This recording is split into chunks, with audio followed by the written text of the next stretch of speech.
Саясаттын рок жылдызы деп каймана ат беришкен жетекчини жылуу тосуп алышты. 7 жыл мурун президент Обама биринчи жолу Конгресске кайрылган.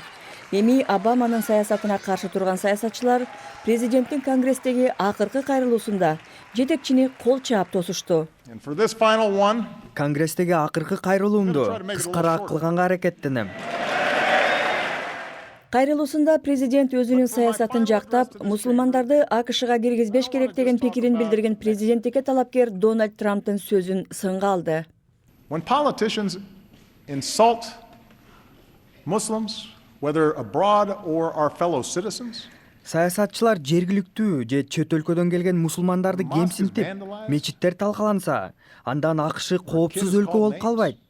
Бул болгондой айтуу эмес. Тескерисинче дүйнөлүк коомчулуктун АКШ тууралуу терс пикири пайда болот.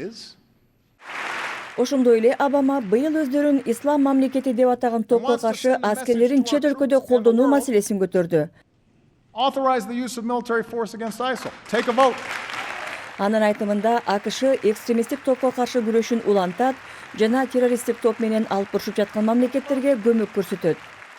1 жылдан кийин Ак үйгө жаңы президент келет жана жаңы Конгресс да шайланат. Учурда президент Обама 1 жылдын ичинде саясатын толук ишке ашырууга умтулууда.